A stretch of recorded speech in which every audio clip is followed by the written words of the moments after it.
My husband vanished on a Tuesday night, and I spent 7 years believing I'd failed him somehow, that maybe I hadn't loved him enough, hadn't noticed the signs, hadn't been the wife he needed. 7 years of second-guessing every conversation, every silence, every moment I thought we were happy. I'm Delilah Grant, 61 years old, retired community college counselor from Richmond, Virginia, and I thought I knew what heartbreak felt like. I was wrong. The morning Reggie disappeared, I woke to cold sheets and an empty driveway. No note, no explanation, just the echo of a life that stopped mid-sentence. His truck was gone, his wallet was gone, his phone was gone. But his wedding ring sat on the bathroom counter, gleaming under the fluorescent light like an accusation.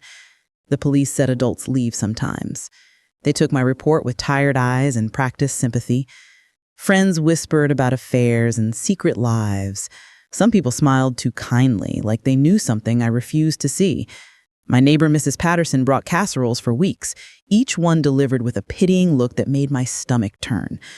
But I knew my husband. 28 years of marriage doesn't lie.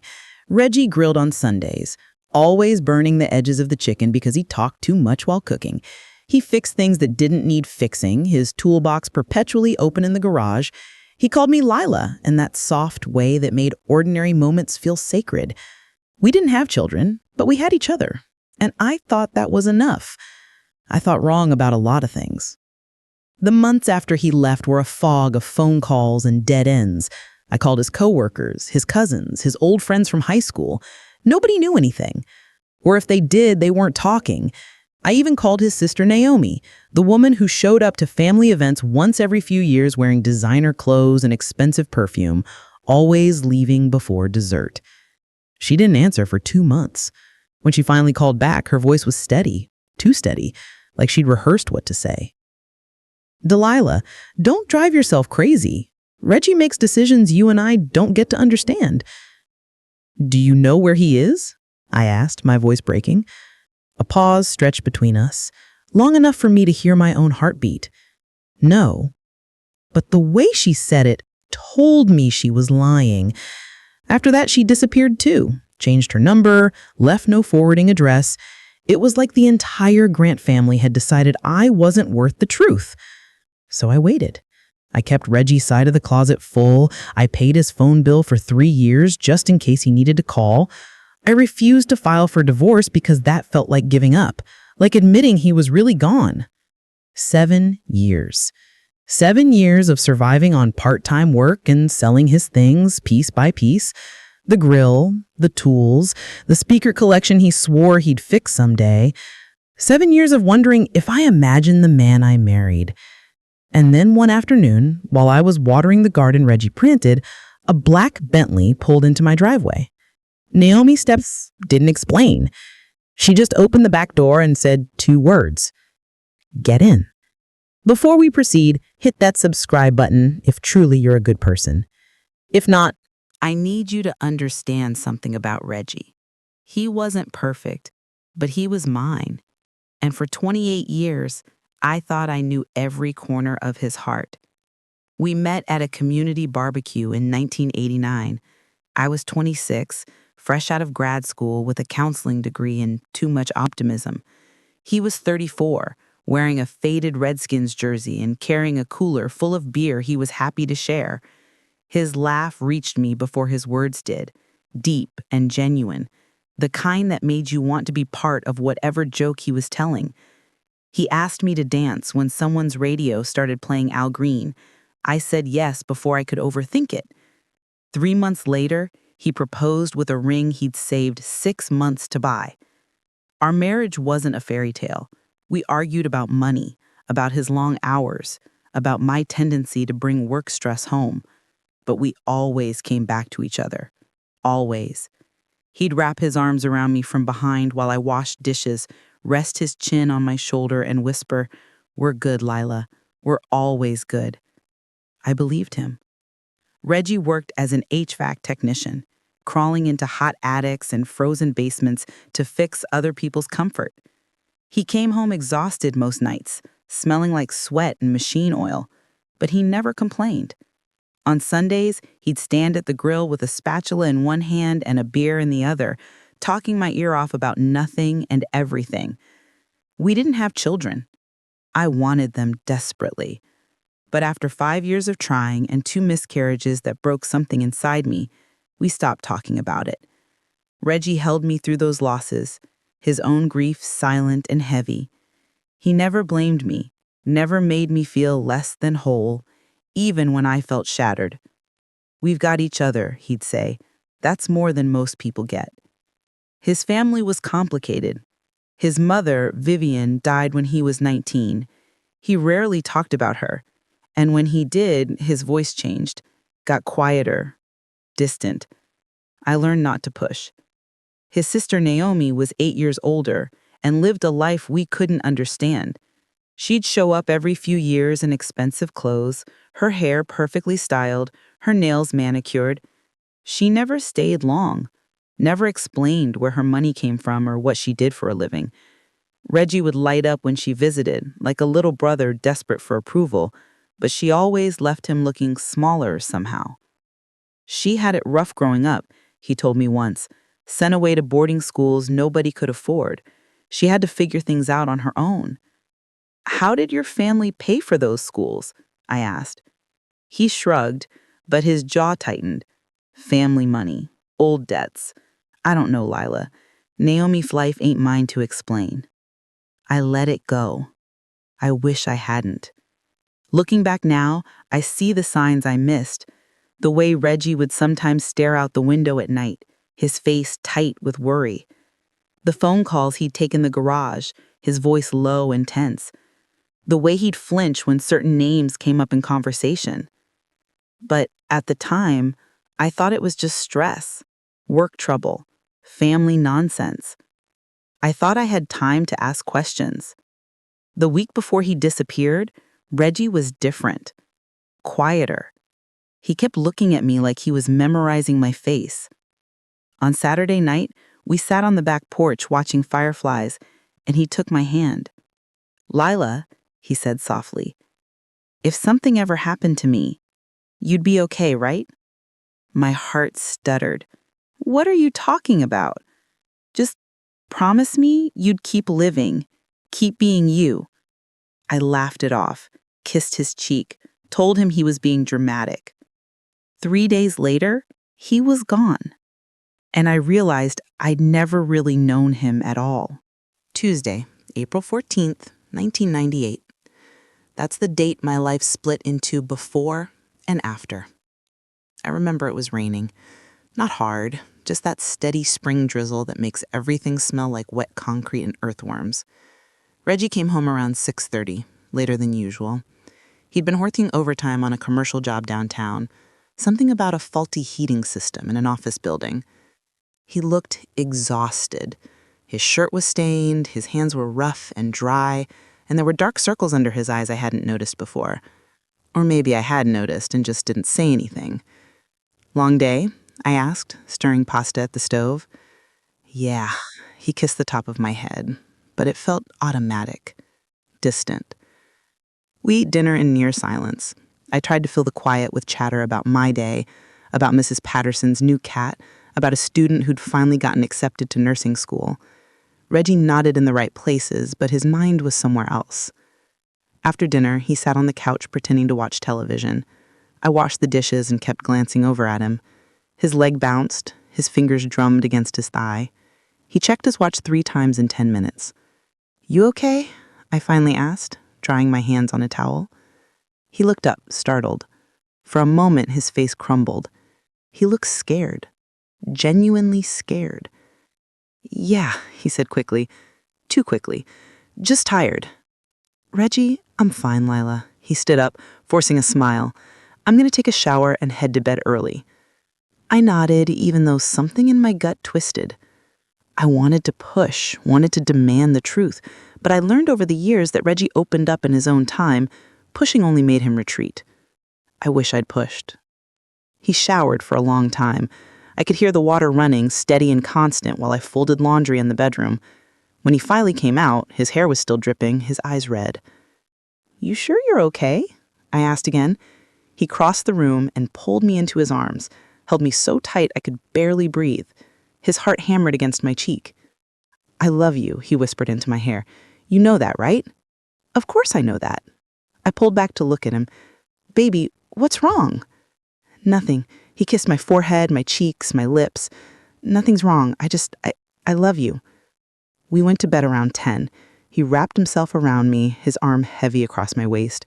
I fell asleep feeling safe, feeling loved, feeling like maybe I'd imagined the fear in his eyes. I woke up at 3:17 a.m. The bed was cold. I reached out instinctively, my hand finding only empty sheets. I sat up, disoriented, listening for the sound of him in the bathroom or the kitchen. Silence. "Reggie?"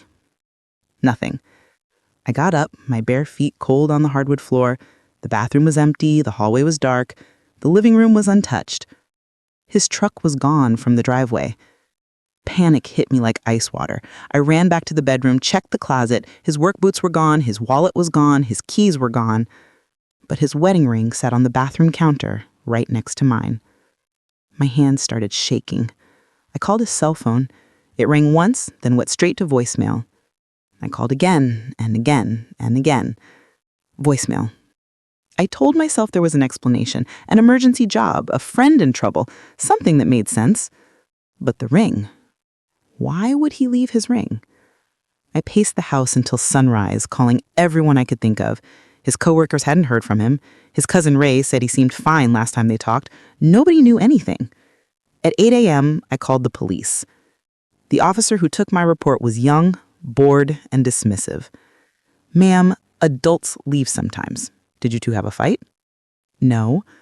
"Any financial problems? Substance abuse?" "No, nothing like that." He wrote something down, his pen scratching against the paper. "Give it a few days. Most missing persons show up within 72 hours. "But his ring! Some people leave their rings when they don't want to be found." The words hit me like a slap. I went home and sat in the silence of our bedroom, staring at that gold band on the counter. 72 hours passed, then a week, then a month. Reggie never came home.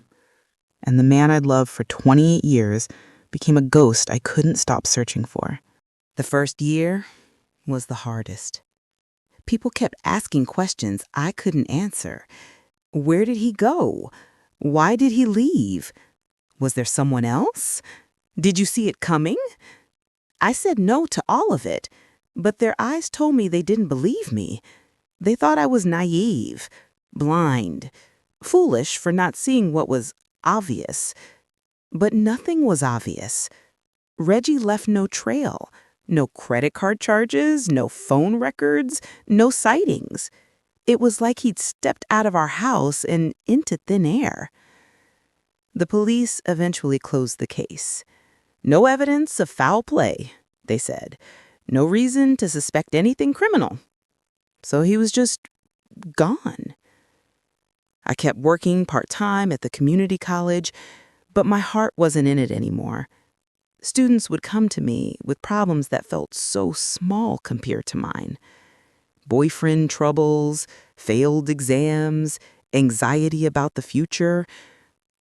I wanted to scream at them. I wanted to say, "At least you know where your boyfriend is.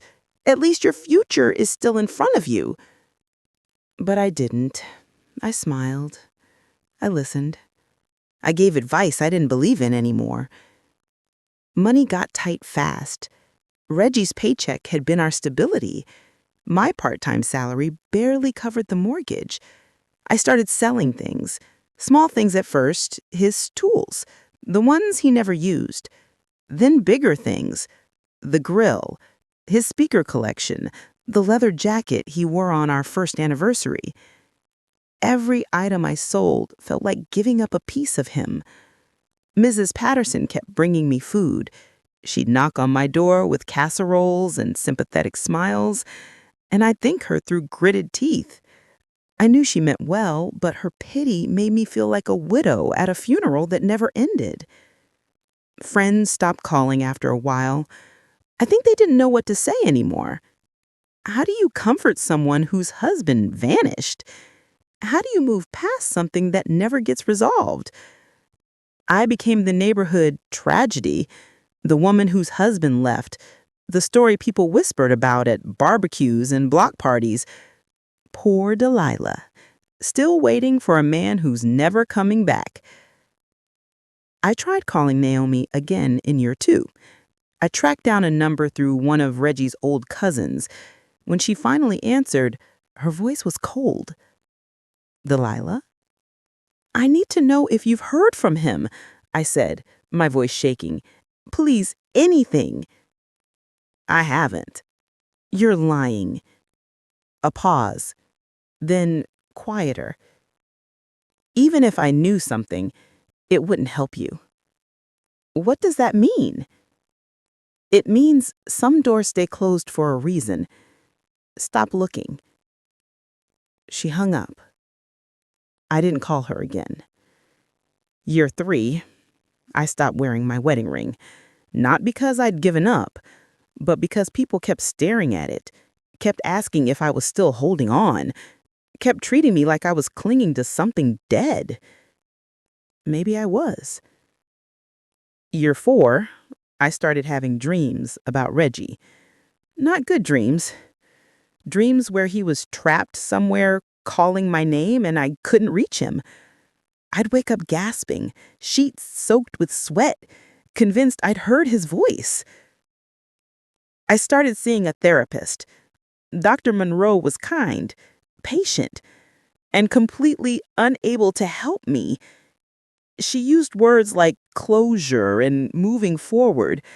But how do you close something that was never finished?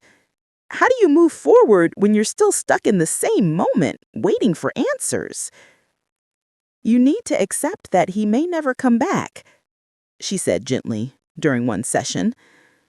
I know that, I snapped, but accepting it doesn't make it hurt less. She didn't have a response for that. Year 5, I finally filed the paperwork for a legal separation. Not a divorce. I couldn't do that. But I needed to protect myself financially, needed to prove I was alone so I could apply for assistance, so I could survive. The lawyer looked at me with those same pitying eyes everyone else had. You're doing the right thing, she said. I didn't feel right. I felt like I was erasing him, like I was admitting he'd never existed in the first place. Year 6, I stopped talking about him. Stop mentioning his name. Stop telling stories about our life together. It was easier to pretend I'd always been alone than to explain the gaping wound that was my marriage. People forgot. Life moved on.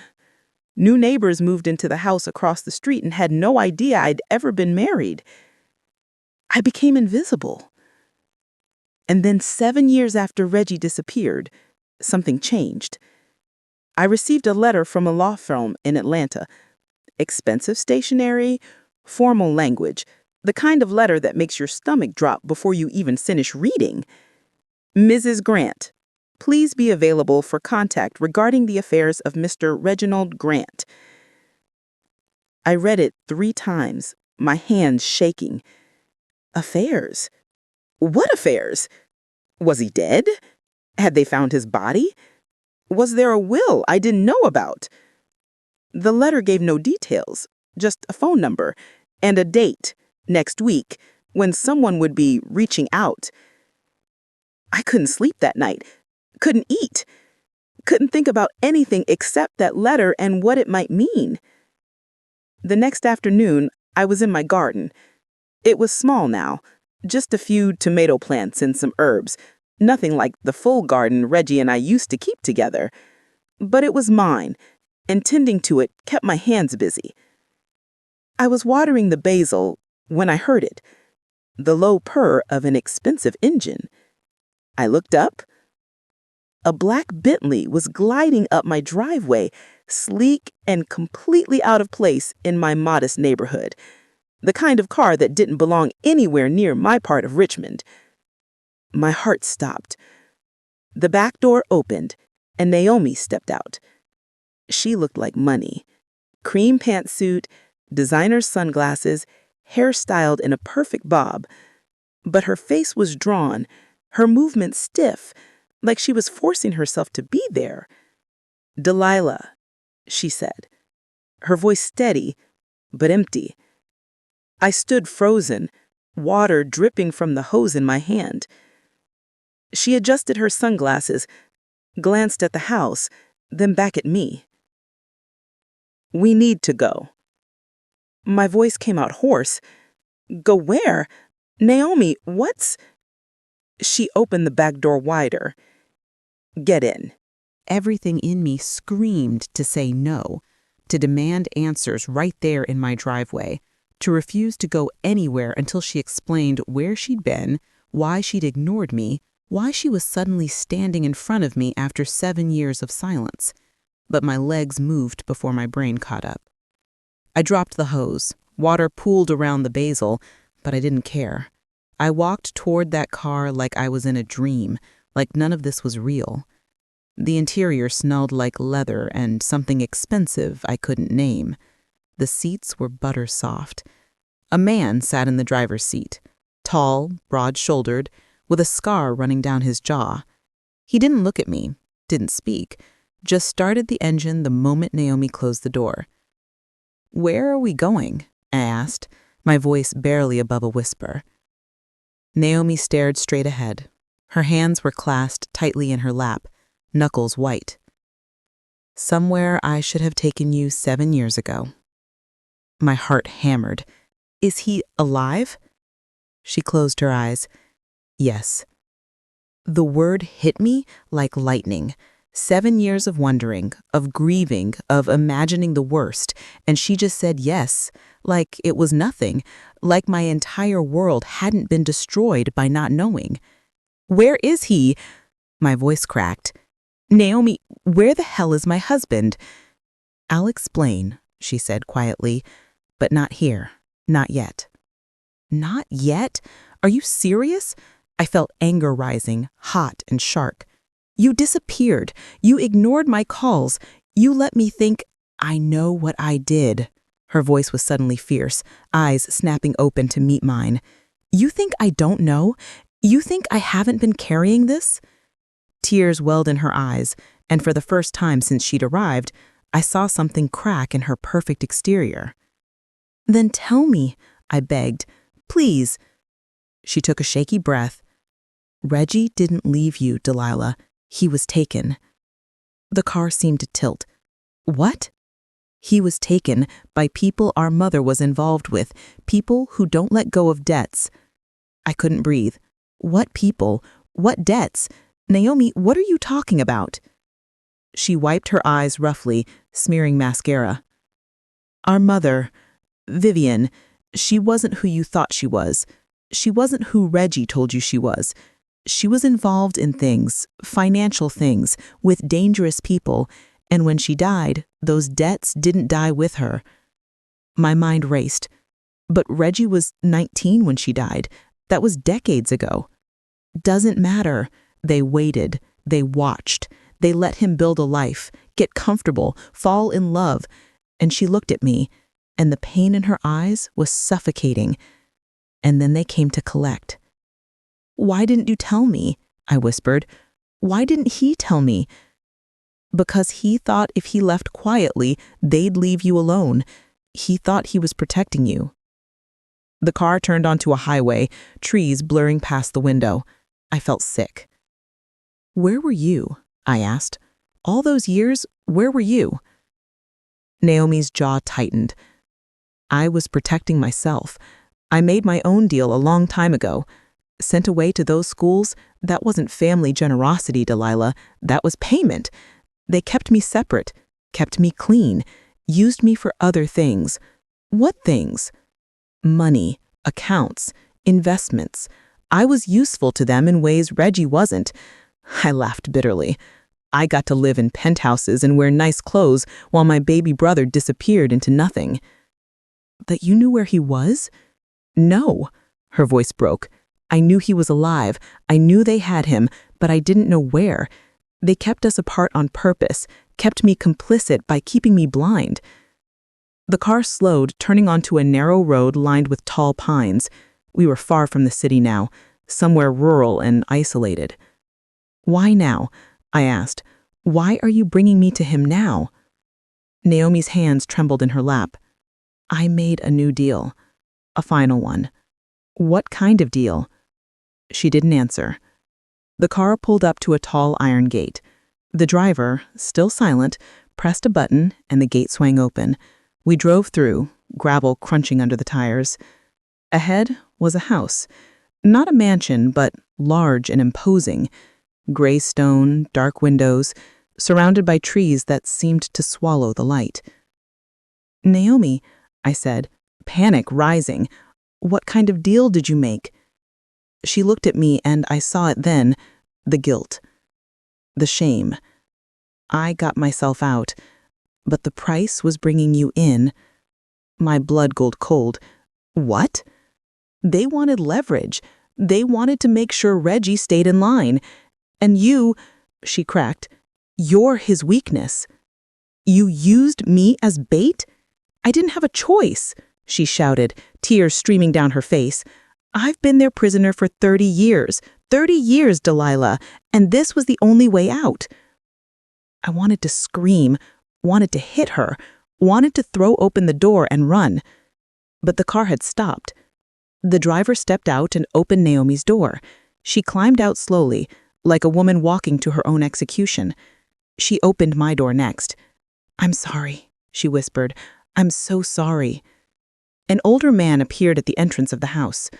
Silver hair, expensive suit, cold eyes that looked at me like a chess piece, not a person. Mrs. Grant, he said smoothly, your husband has been expecting you. My legs shook as I stepped out of the car. The air was colder here, or maybe it was just fear. Where is he? I demanded. The man smiled. Inside, though I must warn you, he's changed. Naomi walked ahead, her shoulders stiff. I followed because I didn't know what else to do. The house was quiet, too quiet. Our footsteps echoed on marble floors. We stopped outside a locked door at the end of a long hallway. The man produced a key. He's been waiting a very long time for this, he said, turning the lock. The door swung open, and there, sitting on the edge of a narrow bed, thinner than I'd ever seen him, was Reggie. His hair had gone almost completely gray. His face was gaunt, cheeks hollow, eyes sunken into shadows I didn't recognize. He wore plain clothes, a gray t-shirt and jeans that hung loose on his frame. But it was him. God, it was him. Lila? His voice broke on my name and I shattered. I crossed the room in 3 steps and fell into his arms. He caught me, pulling me tight against his chest. He smelled different, soap and something sterile, but underneath it all, he was still Reggie, still mine. He was shaking, or maybe I was. Maybe we both were. I'm sorry, he whispered into my hair over and over. I'm so sorry. I'm so sorry. I pulled back to look at him, my hands framing his face. He looked older, worn down, like someone had hollowed him out from the inside. Why? I choked out. Why did you leave me? To keep you safe. His eyes filled with tears. It was the only way to keep you safe. From what? From who? He glanced past me at the man in the doorway, the man who smiled like he was watching something entertaining. From them, Reggie said quietly. I turned to Naomi, who stood frozen by the door, her face a mask of guilt. Explain it to me, I demanded, all of it, now. Reggie took my hands, his grip weak but desperate. My mother, she wasn't just involved with bad people, Lila. She was part of something bigger, money laundering, fraud, things I didn't even know about until after she died. You were 19. Yeah, and they let me walk away, let me build a normal life, meet you, get married. His voice cracked. But they were always watching. always waiting. For what? For me to be useful. He looked down at our joined hands. They came to me 7 years ago, told me they needed someone clean, someone no one would suspect, someone who could handle accounts, move money, keep things quiet. My stomach dropped. You laundered money for them? I refused at first. He looked up, eyes pleading. I swear to God, Lila, I refused. But they knew about you. They knew where you worked, what route you took home, what time you watered the garden every afternoon. The words hit me like ice. They said if I didn't cooperate, they'd hurt you, not kill you. They were very clear about that. They'd just make your life difficult, make you suffer, and they'd make sure I knew it was my fault. So you left. I thought if I disappeared, if I removed myself from your life completely, they'd leave you alone. I thought I could do what they wanted, serve my time, and eventually, I don't know, maybe find a way out. 7 years, Reggie. My voice shook.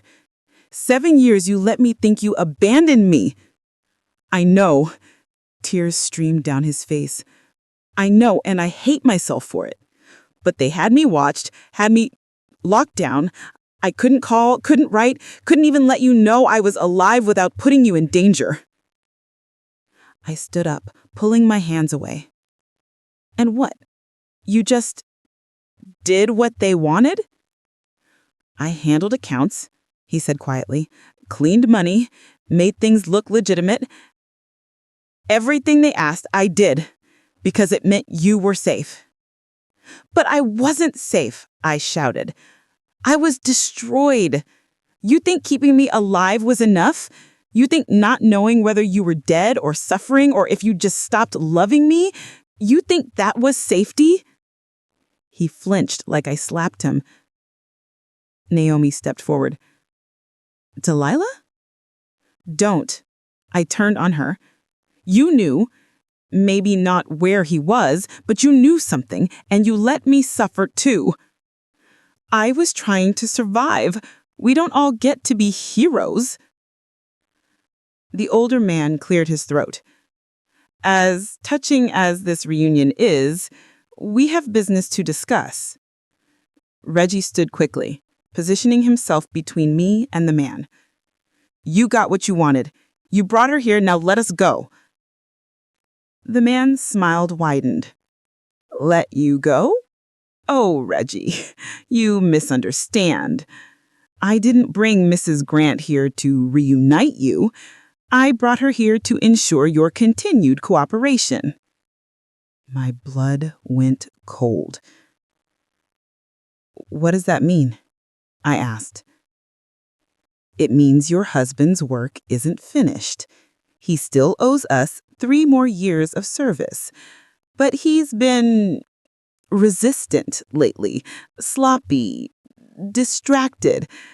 But now that we have you here, I think he'll be much more motivated. No, Reggie said sharply. That wasn't the deal. The deal has changed. The man's voice was calm, pleasant even. Your sister bought her freedom by delivering your wife. Now you work until I say you're finished. Or Mrs. Grant learns firsthand what happens to people who disappoint me. I felt the room close in. I'm leaving, I said, moving toward the door. 2 men appeared in the hallway, blocking my path. I'm afraid that's not an option, the older man said. You'll stay here, comfortable, of course, well-fed, unharmed as long as Reggie does his job. You can't keep me here, but my voice shook. I can, and I will. He adjusted his cufflinks casually. Think of it as extended house arrest. Reggie lunged toward him, but the guards moved fast, restraining him. Don't you touch her! Don't you dare! She won't be touched. She'll simply be insurance. He turned to leave, then paused. Oh, and Naomi, congratulations on your freedom. Do enjoy it. Naomi's face crumpled, but she said nothing. The door closed, and I realized I'd just traded one prison for another. The guards left us alone in that room, me, Reggie, and the ghost of the life we'd lost. Reggie sat on the bed, head in his hands, shoulders shaking with silent sobs. I stood by the window, barred, I noticed, staring out at trees I couldn't escape into. "I'm sorry," he kept saying. "God, Lila, I'm so sorry." But sorry didn't change anything. Sorry didn't give me back 7 years. Sorry didn't unlock the door. "How long?" I asked, my voice flat. "How long have you been here? In this exact place?" He looked up, eyes red. 4 years. Before that, they moved me around. Different locations, different jobs. But always locked in. Always watched. 4 years in this room. This small, cold room with its single bed and barred window. And you just accepted it? What choice did I have? His voice broke. "They had your address, Lila, your schedule, photos of you at work, at the grocery store, in our garden. They made it very clear what would happen if I didn't comply." I wanted to rage at him, wanted to scream that he should have trusted me, should have let me decide my own fate. But looking at him, this broken version of the man I married, I couldn't find the anger. Only grief. "She knew," I said quietly. "Naomi knew, and she used me to buy her freedom." Her jaw tightened. "Where is she?" "Gone, probably. That man told her to enjoy her freedom." He stood abruptly, pacing the small room like a caged animal. I should have known. Should have seen it coming. Known what? He stopped, hands clenched into fists. "Naomi's been working for them longer than I have, since she was a teenager. Her mother sold her to them when she was 14. The words hung in the air like smoke. "What?" "Boarding schools," he said bitterly. "That's what we called them. But they weren't schools, Lila. They were training. They taught her how to move money, how to talk to wealthy people, how to look clean while doing dirty work." My stomach turned. She was a child. She was profitable. His voice was hollow. And her mother needed to pay off her debts, so she offered Naomi up like collateral. "And you?" I was too young, too obvious. They let me grow up normal, let me think I was free. But they were always there, watching, waiting for the right moment to pull me in. I sank onto the bed. "Your whole family was rotten from the start." "Yeah." He sat beside me, careful not to touch me. "I tried to break the cycle, tried to build something clean with you. But you can't outrun blood, I guess." We sat in silence for a long time. Finally, I asked the question I'd been afraid to voice. "Did you ever think about telling me before you left?" He looked at me, and the pain in his eyes was answer enough. "Every day," he whispered. "Every single day. But I was scared. Scared you'd leave me if you knew the truth. Scared you'd try to help and get hurt. Scared I'd lose you either way. So you chose to lose me on your terms." "I chose wrong," his voice cracked. "I see that now. But I thought I was protecting you." "You were trying to control me." Tears streamed down my face. "And the worst part is I know you meant well. I know you thought you were doing the right thing, but you weren't, Reggie. You weren't." He reached for me again, and this time I let him. Let him pull me into his arms. Let him hold me while we both cried. But something had shifted. Something had broken that couldn't be fixed. Not by apologies. Not by time. Not even by love. 3 days passed in that house. 3 days of meals delivered on trays. 3 days of sleeping in separate rooms. 3 days of Reggie trying to pretend we could survive this together. But I was dying inside. Not physically. Physically, I was fine. They fed me well, gave me clean clothes, even let me shower in a bathroom that was nicer than the one I had at home. But my spirit was withering. On the fourth day, I made a decision. Reggie was at work, wherever they made him work in this prison disguised as a house. I was alone in my room when the older man appeared at my door. "Mrs. Grant," he said pleasantly, "walk with me." It wasn't a request. We walked through the house, past locked doors and silent hallways, until we reached a study. Dark wood, leather chairs, books that had never been read. He poured himself a drink, didn't offer me one. "You're unhappy," he observed. "You're keeping me prisoner. What did you expect?" He smiled. "Fair point. But you're not really a prisoner, are you? You're insurance. There's a difference." "Not to me." He sat down, studying me like I was a puzzle he was trying to solve. "You know, your husband has been remarkably difficult these past few months. Resistant, sloppy with his work. I couldn't understand why." I said nothing. But then I realized he's lost his purpose. He did all of this to protect you, and yet you weren't there to see it. His sacrifice meant nothing if you didn't know about it. "So you brought me here to motivate him." "Exactly." He sipped his drink. "And it's working beautifully. He's already more focused, more compliant." My stomach turned. "What do you want from me?" I asked. "I want you to stay, play your part, help your husband finish his work, and then in 3 years, you both walk free." "You're lying." His eyebrows raised. "Am I?" "People like you don't let people go.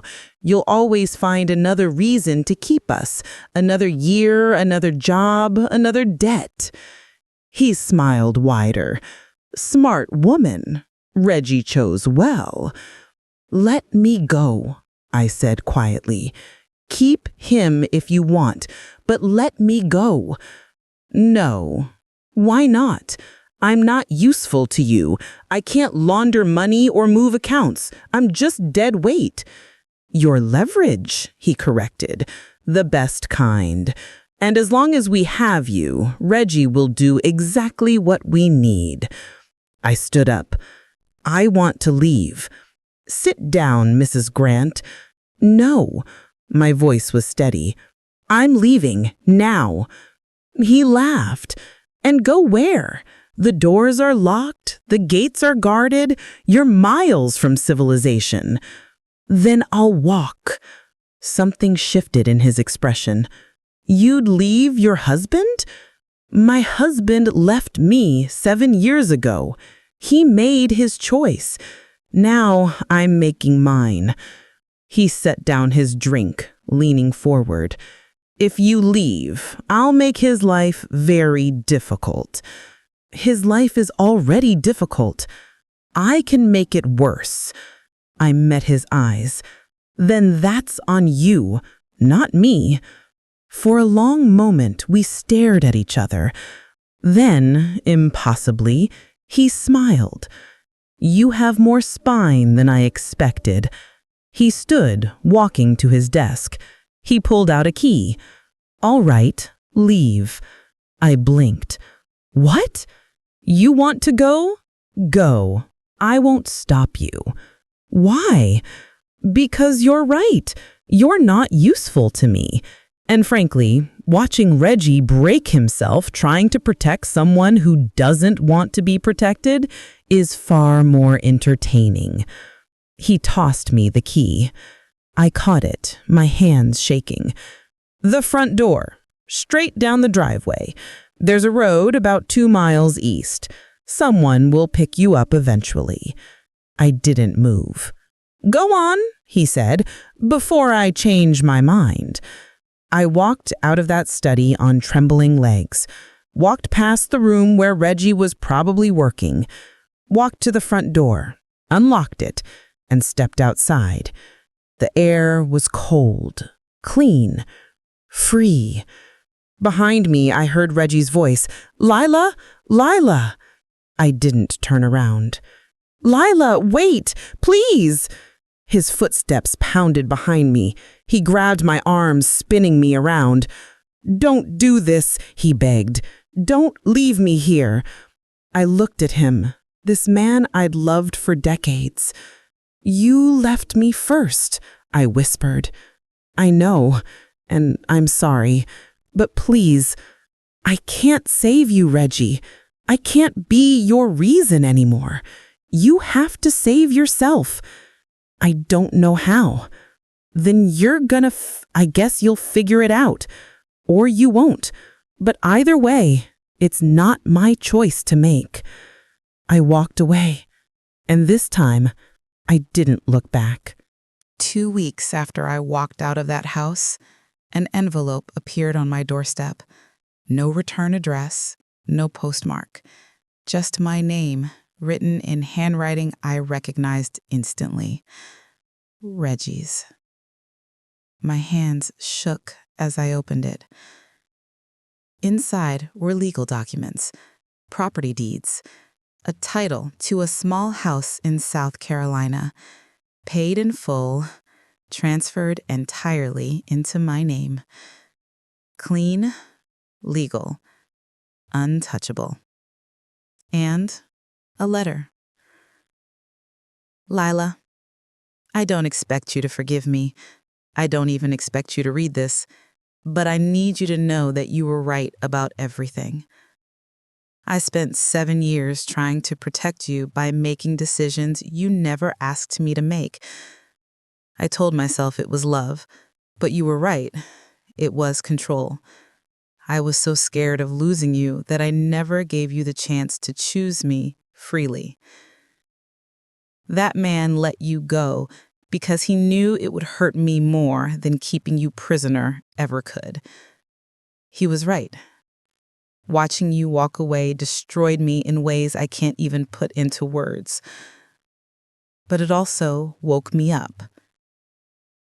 I've spent the last 2 weeks thinking about what you said, about saving myself, about making my own choices instead of just surviving.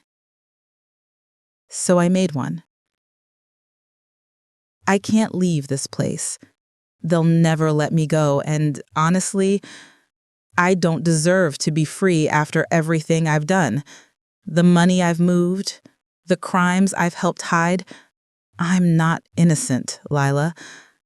I stopped being innocent the moment I agreed to their deal. But I could give you something clean, something they can't touch.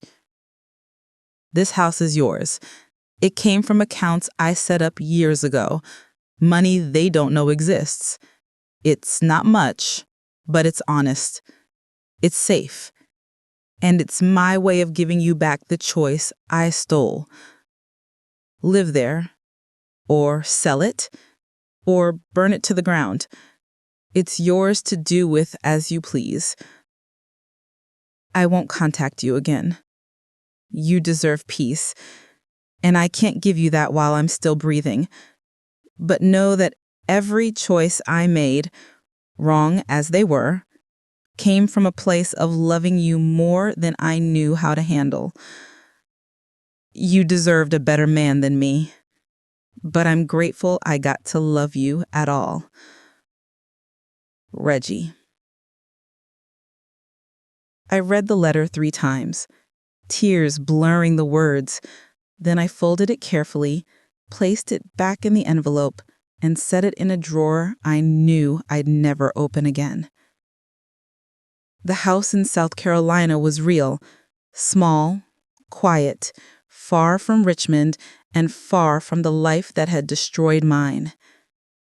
I moved there a month later, started over in a town where nobody knew my name or my story.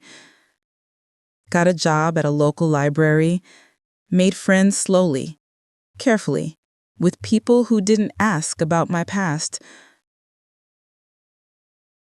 I never heard from Reggie then, never heard from Naomi either. Some nights, I wonder if Reggie's still in that house, still working, still paying for sins that weren't entirely his own. Some nights, I wonder if he ever found peace, or if he's still searching for a way out that doesn't exist. But mostly, I try not to wonder at all, because wondering keeps you trapped just as surely as locked doors and barred windows, and I spent too many years trapped already. I learned something in those 7 years of waiting and the 3 days of captivity that followed. Love without truth is just a prettier kind of prison. And freedom, real freedom, starts the moment you stop letting other people's choices define your life, even if those people loved you, even if they meant well, even if walking away breaks your heart into pieces you're not sure you can put back together. Sometimes the most loving thing you can do is save yourself and let everyone else figure out their own salvation. I'm 61 years old now, still living in that little house in South Carolina, still working at the library, still building a life that's mine and mine alone. People ask sometimes if I ever remarried, if I ever found love again. The answer is no. Not because I'm still in love with Reggie, not because I'm waiting for him or punishing myself or holding on to the past, but because I learned something more valuable than romance in those years of silence and betrayal. I learned that the most important relationship you'll ever have is the one with yourself. And mine needed serious repair. If there's anything I want you to take from my story, it's this. Love built on secrets will always collapse. Always. No matter how good the intentions, no matter how pure the heart behind the lies, secrets rot foundations from the inside out. Silence is not protection. It's not sacrifice. It's betrayal dressed up in good intentions. And the truth, no matter how painful, no matter how terrifying, is the only thing strong enough to build a life on. Reggie thought he was saving me by hiding the truth, but all he did was steal my chance to choose, to fight, to stand beside him instead of behind him. And Naomi thought she was surviving by sacrificing me. But survival at someone else's expense isn't freedom. It's just another kind of prison. I learned all of this too late to save my marriage, but not too late to save myself. So if you're carrying secrets to protect someone you love, tell them. Give them the choice. Trust them with the truth. And if someone is making decisions for you without your consent, even out of love, walk away. Save yourself. Because at the end of the day, the only person you're responsible for saving is you. I learned that the hard way, but I learned it. And now, finally, I'm free.